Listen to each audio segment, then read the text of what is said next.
Hello, ಹೌದಾ? ಯಾವ ಪ್ಲೇಸಲ್ಲಿ? Okay fine. ಹೇಳಿ ರಮೇಶ್. ಹಲೋ ಸರ್, ಇಮ್ರಾನ್ ಕುರೇಶಿ ಮತ್ತು ಸೆಬಾಸ್ಟಿಯನ್ ಒಂದೇ ಸ್ಪಾಟಲ್ಲಿ ಮೀಟ್ ಆಗ್ತಿದ್ದಾರೆ ಅಂತ ಇನ್ಫಾರ್ಮೇಶನ್ ಬಂದಿದೆ sir. Get ready.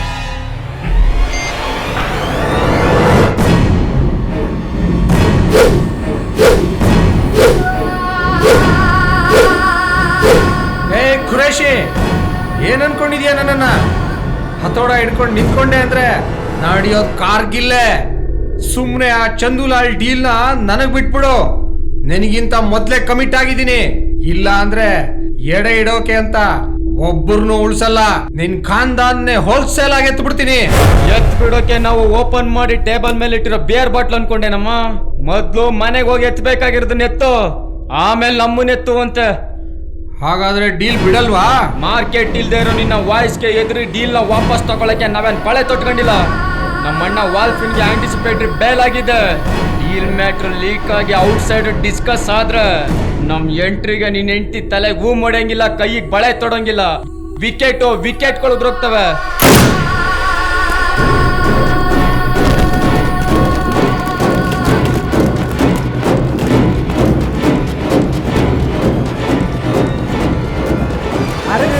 ACP Ajay sir, ನಮಸ್ತೆ ಸರ್. ನನಗೆ ನಿಮ್ಮ ಬಗ್ಗೆ ಚೆನ್ನಾಗಿ ಗೊತ್ತು. ಬಾಂಬೆ ಅಂಡರ್ ವರ್ಲ್ಡ್ ಅಲ್ಲಿ ಎನಿ ಟೈಮ್ ನಿಮ್ದೇ ಟಾಕು. ಇದೇನು ಸರ್ ಇದಕ್ಕಿದ್ದಂಗೆ ಇಲ್ಲಿ? ಮೊದಲೇ ಗೊತ್ತಾಗಿದ್ರೆ ನಾನೇ ಪರ್ಸನಲ್ ಆಗಿ ಬಂದು ನಿಮ್ಮನ್ನ ರಿಸೀವ್ ಮಾಡ್ತಿದ್ದಲ್ಲ ಸರ್. ನ್ಯೂಸೇ ಗೊತ್ತಾಗಲಿಲ್ವ ಸರ್ ನನಗೆ? ಮತ್ತೆ ಸರ್, ಫ್ಯಾಮಿಲಿ ಎಲ್ಲ ಹೇಗಿದ್ದಾರೆ ಸರ್? ನನ್ನ ಫ್ಯಾಮಿಲಿ ಕತೆ ಹಾಗಿರ್ಲಿ, ಏನೋ ನಿನ್ನ ಖಾನ್ದಾನ್ ಕತೆ. ನಿನ್ನ ಅಣ್ಣನ ಡೆಡ್ ಬಾಡಿ ಮುಂದೆ ನಿಂತ್ಕೊಂಡು ಒಂದು ಕ್ಷಣ ನೀನು ಯೋಚನೆ ಮಾಡಿದಿದ್ರು ನಿನಗಿವತ್ತು ಈ ಸ್ಥಿತಿ ಬರ್ತಾ ಇರಲಿಲ್ಲ. ಏನೋ ನಿನ್ನ ಅಣ್ಣ ಹೋದ ಅಂತ ಸಿಟಿ ಅಂಡರ್ ವರ್ಲ್ಡ್ನೆಲ್ಲ ಲೀಸ್ಗೆ ಹಾಕೋಬೇಕು ಅನ್ಕೊಂಡಿದ್ಯಾ? ಹಾಗೇನಿಲ್ಲ ಸರ್. ನನಗೆ ಆಗದೆ ಇರೋರು ಯಾರೋ ನಿಮಗೆ ರಾಂಗ್ ಇನ್ಫಾರ್ಮೇಶನ್ ಕೊಟ್ಟಿದ್ದಾರೆ. ನನಗೆ ಯಾಕೆ ಸರ್ ಬೇಕು ಈ ರೌಡಿಸಮು, ಕೋರ್ಟು, ಕೇಸು ಎಲ್ಲ? ಅಯ್ಯೋ, ಹೂ ಇಡ್ಲೇಬೇಕು ಅಂತಿದ್ರೆ ಹೋಗಿ ಯಾವ್ದಾದ್ರು ದೇವ್ರ ಮುಂದೆ ಇಡೋ. ಅದನ್ನ ಬಿಟ್ಟು ನನ್ನ ಕಿವಿ ಮೇಲೆ ಇಡೋದಕ್ಕೆ ಬಂದ್ರೆ ನಿನ್ನ ಫ್ಯಾಮಿಲಿಯವರು ನಿನ್ನ ಸಮಾಧಿ ಮೇಲೆ ಹೂ ಇಡಬೇಕಾಗುತ್ತೆ. ಸರ್ ಸುಮ್ಮನೆ ಮಾತ್ಯಾಕೆ?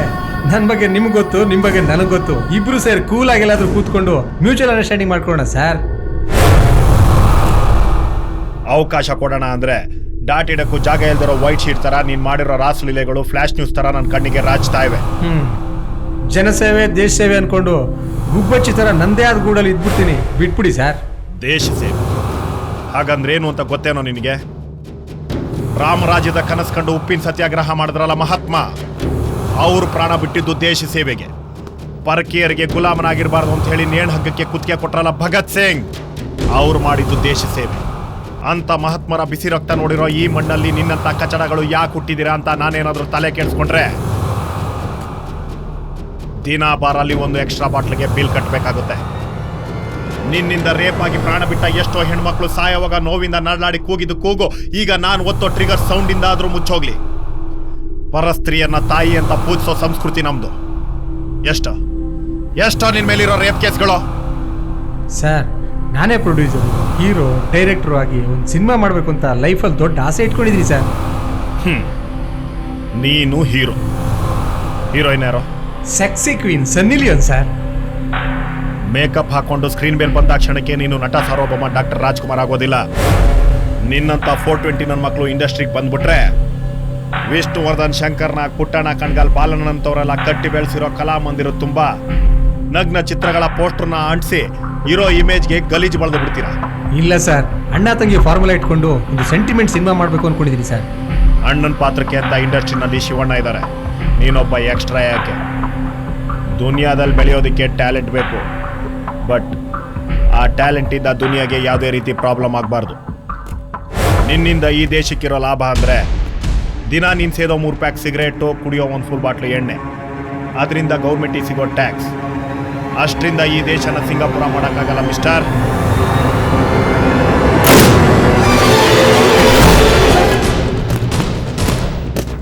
ಒಟ್ಟಲ್ಲಿ ಬ್ಯಾಕ್ ಟು ಬ್ಯಾಕ್ ನಡೆದಿ 4 ಎನ್ಕೌಂಟರ್ಗಳಿಂದ ಸದ್ಯಕ್ಕೆ ನಮ್ಮ ಸಿಟಿ ಸೇಫ್ ಅನ್ಸುತ್ತೆ ಸರ್.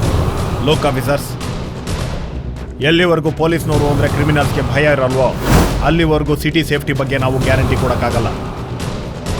ಬಟ್ ಯಾವುದೇ ಎನ್ಕೌಂಟ್ರಿನಿಂದ ಇಡೀ ಅಂಡರ್ವರ್ಲ್ಡ್ಗೆ ನಾವು ಕೊಡೋ ಮೆಸೇಜ್ ಅಂದರೆ ಭಯ, ಪ್ರಾಣ ಭಯ. ಎಲ್ಲಂದ್ರಲ್ಲಿ ಪೊಲೀಸ್ ಅವರು ನನ್ನ ಹೊಡೆದಾಕ್ಬಿಡ್ತಾರೆ ಅನ್ನೋ ಭಯ ಕ್ರಿಮಿನಲ್ಗಳ ಮೈಂಡಿಗೆ ರೀಚ್ ಆಗ್ಬಿಟ್ರೆ ಅವನೆಂಥದ್ದೇ ಕ್ರಿಮಿನಲ್ ಆಗಿರಲಿ ಒಂದು ಸಲ ತನ್ನ ಪ್ರಾಣದ ಬಗ್ಗೆ ಯೋಚನೆ ಮಾಡ್ತಾನೆ. ಅದರಲ್ಲೂ ಪ್ರಾಣದ ಮೇಲೆ ಆಸೆ ಇರೋನು ಸಾಯೋದಕ್ಕೆ ಒಂದೇ ದಾರಿ, ಬದುಕೋದಕ್ಕೆ 100 ದಾರಿ ಅಂತ ಹೇಳಿ ಭೂಮಿ ಉಳೋ ರೈತನೋ, ಬಟ್ಟೆ ಹೊಲಿಯೋ ಟೈಲರೋ, ಇಲ್ಲ ಸೈಕಲ್ ಪಂಚರ್ ಹಾಕೊಂಡು ಪಾಲಿಗೆ ಬಂದಿದ್ದ ಪಂಚಾಮೃತ ಅಂತ ಡಿಸೈಡ್ ಮಾಡಿ ಬದುಕೋ ದಾರಿ ಹುಡ್ಕೋತಾನೆ. ಕೆಲವು ಕ್ರಿಮಿನಲ್ಸು ತುಂಬಾ ಬ್ರಿಲಿಯಂಟ್ ಇರ್ತಾರೆ ಸರ್. ಅದೇ ಬ್ರಿಲಿಯಂಟ್ ಕ್ರಿಮಿನಲ್ಲು ತನ್ನ ಬ್ರೈಟ್ ಫ್ಯೂಚರ್ ಬಗ್ಗೆ ಯೋಚನೆ ಮಾಡಿದ್ರೆ ಸಂಘ, ಸಂಸ್ಥೆ, ವೇದಿಕೆ, ಟ್ರಸ್ಟು ಅಂತೆಲ್ಲ ಕಟ್ಕೊಂಡು ಜನರ ಮನಸ್ಸು ಗೆದ್ದು ಒಂದಿನ MP ನೋ MLA ಆಗಿ ನಮ್ಮಂತ ಸಿನ್ಸಿಯರ್ ಆಫೀಸರ್ಸ್ನೇ ತನ್ನ ಸೆಕ್ಯೂರಿಟಿಗೆ ಇಟ್ಕೊಂಡ್ಬಿಡ್ತಾರೆ. ಇನ್ನು ಕೆಲವು ಕ್ರಿಮಿನಲ್ಸ್ಗೆ ಪ್ರಾಣದ ಬೆಲೆನೇ ಗೊತ್ತಿರಲ್ಲ ಸರ್. ಎಸ್, ಅಂಥವ್ರ ಬಗ್ಗೆ ಊಹಿಸೋದೇ ಕಷ್ಟ. ವೀರಪ್ಪನ್, ಬಿನ್ ಲ್ಯಾಡನ್, ಸದ್ದಾಂ ಹುಸೇನ್ ತರ ಅವರು ಯಾವುದಕ್ಕೂ ಹೆದರೋದಿಲ್ಲ, ತಮ್ಮ ಕಸ್ಬನ್ನ ಬಿಡೋದಿಲ್ಲ. ಸಮಯದಲ್ಲಿ ನಮ್ಮಂಥವ್ರನ್ನೇ ತೆಗೆದು ಬಿಡ್ತಾರೆ. ಹಾಗೇನೆ ಅವರು ಯಾವ ಕ್ಷಣದಲ್ಲಿ ಬೇಕಾದ್ರೂ ಸಾಯೋದಕ್ಕೂ ಸಿದ್ಧವಾಗಿರ್ತಾರೆ. Correct sir. ಕ್ರಿಮಿನಲ್ ಎಷ್ಟೇ ಖತರ್ನಾಕ್ ಆಗಿದ್ರು ಅವನ್ ಗುಂಡ್ಗೆ ಟ್ರಿಗರ್ ಒತ್ತೋದಕ್ಕೆ ನಾವು ರೆಡಿ ಆಗಿರ್ಬೇಕು ಅಲ್ವಾ ಸರ್? ಎಸ್.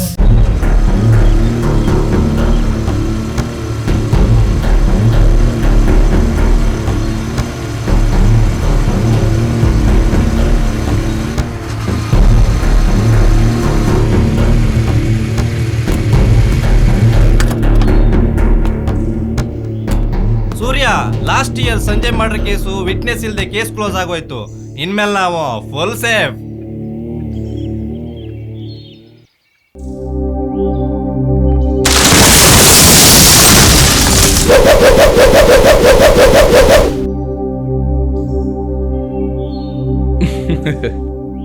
ಗಿರಿ, ನಮ್ಮ ದೇಶದಲ್ಲಿ ನಿಜವಾಗ್ಲೂ ಸೇಫ್ಟಿ ಆಗಿರೋದು ಯಾರೋ ಗೊತ್ತಾ? ಭಗವದ್ಗೀತೆ ಮೇಲೆ ಪ್ರಮಾಣ ಮಾಡಿಸಿ ಸತ್ಯನ ಸುಳ್ಳು ಮಾಡಿ, ಸುಳ್ಳನ್ನ ಸತ್ಯ ಮಾಡಿ, ನ್ಯಾಯನ ಎತ್ತಿ ಹಿಡಿಬೇಕಾದವರೇ ಅನ್ಯಾಯ ಮಾಡ್ತಾ ಐಷಾರಾಮಿ ಜೀವನ ನಡೆಸಿದಾರಲ್ವಾ, ಅವರು ಕಣೋ ಸೇಫ್ಟಿ ಆಗಿರೋದು. ಪವಿತ್ರವಾದ ಕಾಕಿ ಬಟ್ಟೆ ಧರಿಸಿ ತಪ್ಪು ಮಾಡದೇ ಇರೋರಿಗೆ ಶಿಕ್ಷೆ ಕೊಟ್ಟು ತಪ್ಪು ಮಾಡೋರಿಗೆ ಗುಲಾಮರಾಗಿ ಕಾನೂನನ್ನ ಕಾಪಾಡಬೇಕಾದವರೇ ನಿಯಮನ ಉಲ್ಲಂಘನೆ ಮಾಡ್ತಿದಾರಲ್ಲ, ಅವರು ಸೇಫ್ಟಿ ಆಗಿರೋದು. ಕಪ್ಪು ಚುಕ್ಕಿ ಇಲ್ದಿರೋ ಬಿಳಿ ಬಟ್ಟೆ ಧರಿಸಿ ಆರೋಗ್ಯವೇ ಭಾಗ್ಯ ಅಂತ ಜೀವ ಉಳಿಸಬೇಕಾದವರೇ ಜನರ ಅಂಗಾಂಗಗಳನ್ನ ಕಸಿದು ಬಡಜೀವಿಗಳಿಗೆ ಸರ್ಕಾರ ಕೊಡೋ ಕನಿಷ್ಠ ಔಷಧಿಗಳನ್ನ ಬ್ಲ್ಯಾಕ್ ಮಾರ್ಕೆಟ್ ಅಲ್ಲಿ ಮಾರಾಟ ಮಾಡ್ತಿದಾರಲ್ವಾ, ಅವರು ಕಣು ಸೇಫ್ಟಿ ಆಗಿರೋದು. ಜನರಿಂದ ಜನರಿಗಾಗಿ ಜನರಿಗೋಸ್ಕರ ಇರೋ ಈ ಪ್ರಜಾಪ್ರಭುತ್ವ ವ್ಯವಸ್ಥೆಯಲ್ಲಿ ಎಲ್ರೂ ಉದ್ಧಾರ ಮಾಡ್ತೀವಿ ಅಂತ 500,000 ಮುಖಬೆಲೆ ಇರೋ ಕಾಗ್ದ, ಹರಿದೋಗೋ ಒಂದು ಸೀರೆ, ಕಿತ್ತೋಗೋ ಒಂದು TV, ಸುಟ್ಟೋಗೋ ಒಂದು ಮಿಕ್ಸಿ ಕೊಟ್ಬಿಟ್ಟು ಜನರ ಅಮೂಲ್ಯವಾದ ಓಟ್ಗಳನ್ನ ಕಿತ್ಕೊಂಡು ಸರ್ವಾಧಿಕಾರಿಗಳ ತರ ರಾಜ್ಯಭಾರ ಮಾಡ್ತಿದಾರಲ್ವಾ, ಅವರು ಕಣು ಸೇಫ್ಟಿ ಆಗಿರೋದು. ಎಕ್ಕಡದಲ್ಲಿ ಹೊಡೆದಂಗೆ ಹೇಳ್ದೆ ಗುರು. ನಾವು ನ್ಯಾಯ ಕಾಪಾಡ್ತೀವಿ, ನಾವು ನಿಯಮ ಪಾಲಿಸ್ತೀವಿ, ನಾವು ಜನರ ಜೀವ ಉಳಿಸ್ತೀವಿ, ನಾವೇನು ಇಡೀ ದೇಶ ಜನೋದ್ಧಾರಣೆ ಮಾಡ್ತೀವಿ ಅಂತ ಹೇಳ್ಕೊಂಡು ಓಡಾಡೋ ಕಚಡಗಳಿಗಿಂತ ಹೊಟ್ಟೆಪಾಡಿಗೆ ಹೆದರ್ಕೊಂಡು ಹೇಡಿ ಸಾವಿಗೆ ಶರಣಾಗದೆ ಬದುಕ್ತಿರೋ ನಮ್ಮಂಥವ್ರು 100 ಪಾಲು ಮೇಲೆ ಅಲ್ವಾ ಗುರು? ಕರೆಕ್ಟಾಗಿ ಹೇಳಿದೆ.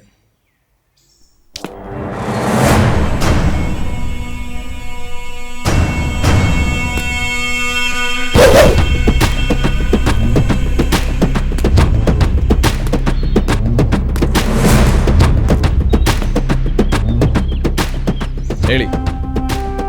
ತಾಟ್ಗುಣಿ ಎಸ್ಟೇಟ್ ಹತ್ರ ನಮ್ದೊಂದು ಲ್ಯಾಂಡು ಲಿಟಿಗೇಷನ್ ಇದೆ. ಆ ಲಿಟಿಗೇಷನ್ ನ ಕ್ಲಿಯರ್ ಮಾಡಿ ಆ ಲ್ಯಾಂಡ್ ನ ಸೇಲ್ ಮಾಡಿಕೊಟ್ರೆ ಟೋಟಲ್ ಅಮೌಂಟ್ ಅಲ್ಲಿ 20% ಕೊಡ್ತೀನಿ ಅಂತ ಒಬ್ಬನಿಗೆ ಹೇಳಿದ್ದೆ. ಆದ್ರೆ ಈಗ ಅವನು ಹಣ್ಣು ನನಗೆ, ಸಿಪ್ಪೆ ನಿನಗೆ ಅಂತ ನನಗೆ ರಿವರ್ಸ್ ಆಗಿದ್ದಾನೆ. ಯಾಕೆ ಅಂತ ಕೇಳಿದ್ರೆ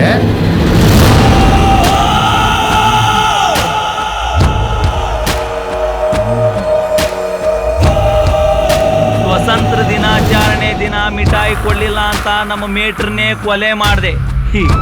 ಸಾಕ್ಷಿ ಇಲ್ದೆ ಮುಚ್ಚೋಯ್ತು. ಗಾಂಧಿ ಜಯಂತಿ ದಿನ ಎಟ್ಟು ಕೇಳಿದ್ರು ಎಣ್ಣೆ ಕೊಡ್ಲಿಲ್ಲ ಅಂತ ಬಾರ್ ಕ್ಯಾಸರ್ನ ಶಿವ ಅನ್ನಿಸ್ಬಿಟ್ಟೆ. ಫ್ಯಾಮಿಲಿ ಪ್ರಾಬ್ಲಮ್, ಯಾರು ಕೇಸೇ ನಡೆಸಲಿಲ್ಲ. ಇಸ್ಕಂಡಿ ಸಾಲಕ್ಕೆ ದಿನ ಒಂದು ಬಡ್ಡಿ ಕೇಳ್ತಾನೆ ಅಂತ ಸಾಲ ಕೊಟ್ಟವನ್ನೇ ಹರ ಅನ್ನಿಸ್ಬಿಟ್ಟೆ. ಅದು 3ನೇ ಮರ್ಡರು. ತಮ್ಮ ಲಾಯರು ಕಂಪ್ಲೇಂಟ್ ಕೊಟ್ಟ. FIR ಅರಿಯಾಕ್ ಮುಂಚೆನೆ ಅವ್ರ ತಮ್ಮನ್ನ ಠೇಸನ್ ಮುಂದೆನೆ ಎತ್ಬಿಟ್ಟೆ. 14 ವರ್ಷ ಜೈಲ್ ಶಿಕ್ಷೆ ಆತು. ಈಗ ಶಿಕ್ಷೆ ಮುಗಿಸ್ಕೊಂಡು ವಾಪಸ್ ಬಂದೀವಿ. ಮತ್ತೆ ನನ್ನ ಕೈನಾಗೆ ಇನ್ನೊಂದು ಕೊಲೆ ಮಾಡ್ಸಕ್ ಹೋಗ್ಬೇಡ. ನೀವ್ ಹಿಂಗ್ ಹೇಳಿದ್ರೆ ನಂಗೆ ತುಂಬಾ ಲಾಸ್ ಆಗುತ್ತೆ. I am at loss. ಅನ್ನ ಹುಟ್ಟಿಸ್ಕೊಂತಿನಕ್ಕೆ ಬ್ಯಾರೆ ಬೇರೆ ದಾರಿಗಳವೆ. ನಮ್ಮ ಸಾವಾಸ ಯಾಕೆ ನಿಂಗೆ? ಸುಮ್ಮನೆ ಅಧ್ವಾನ ಆಗೋಗ್ಬೇಡ. ನಮ್ಮ ಹತ್ರ 7 ಟಿಚ್ಚು ಪಚ್ಚು ಇಲ್ಲ.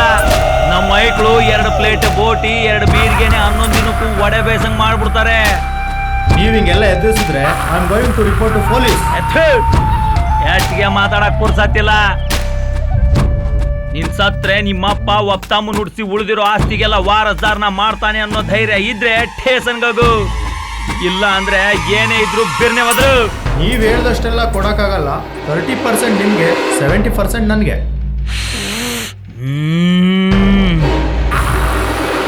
ಅದೆಲ್ಲ ಆಗಕ್ಕಿಲ್ಲ. ಆ ಜಮೀನ್ದಾಗ ನಡೆಯೋ ವ್ಯಾಪಾರದಾಗೆ 80 ಭಾಗ ನನಗೆ, 20 ಭಾಗ ನಿನಗೂ ಕೊಡ್ತೀನಿ. ಅದನ್ನ ಭದ್ರವಾಗಿ ಮಡಿಕೊಂಡು ಬರೋ ಯುಗಾದಿಗೆ ಇಸ್ಪಿಟ್ ಆಡ್ಕ ಹಕ್ ಹಕ್. ಈ ತರ ಪ್ರಾಣ ಬೆದರಿಕೆ ಹಾಕಿದಾನೆ. He wants to kill me. ಅದಕ್ಕೆ ನಾನೇನ್ ಮಾಡ್ಬೇಕು ಇವಾಗ? ಮುಗಿಸ್ಬಿಡು. You finish him. ಎಷ್ಟು ಬೇಕಾದರೂ ಡಿಮ್ಯಾಂಡ್ ಮಾಡು. ಒಟ್ನಲ್ಲಿ ಅವ್ನು ಮಾತ್ರ ಈ ಭೂಮಿ ಮೇಲೆ ಉಸಿರಾಡಬಾರ್ದು. ನೀವು ಈ ಕೆಲಸ ಮಾಡೋದಾದ್ರೆ ವೈಟ್ ಆಶ್ವಾಸನೆ ಕೊಡೋದಕ್ಕೆ ನಾನೇನ್ ಪೊಲಿಟಿಷಿಯನ್ ಅಲ್ಲ. ಹುಟ್ಟು ಸಾವಿನ ನಡುವೆ ಅಂತರ ಕಡಿಮೆ ಮಾಡೋಕೆ ಅಂತ ಬ್ರಹ್ಮ ಫ್ರೀ ಆಗಿದ್ದಾಗ ಸ್ಪೆಷಲ್ ಪ್ರಿಪೇರ್ ಮಾಡಿರೋ ವೆಪನ್. ಈ ದುನಿಯಾನ ಆಳೋದಕ್ಕೆ ದುಡ್ಡು ಬೇಕು. ವಿದಿನ್ 24 hours ಅವನ್ ಬಾಡಿನ ಸ್ಮಶಾನಕ್ಕೆ ಪಾರ್ಸಲ್ ಕಳಿಸ್ತೀನಿ. ದಫನ್ ಮಾಡೋದಿದ್ರೆ ಕಡ್ಕೆ ಜೋಡ್ಸಿಡ್ಕೊ, ಮಣ್ಣು ಮಾಡೋದಾದ್ರೆ ಗುಂಡಿ ತೋಡಿಡ್ಕೊ, ಜೊತೆಗೆ ನನ್ ಸೇರ್ಬೇಕಾಗಿರೋ ಕ್ಯಾಶ್ನ ರೆಡಿ ಇಡ್ಕೊ.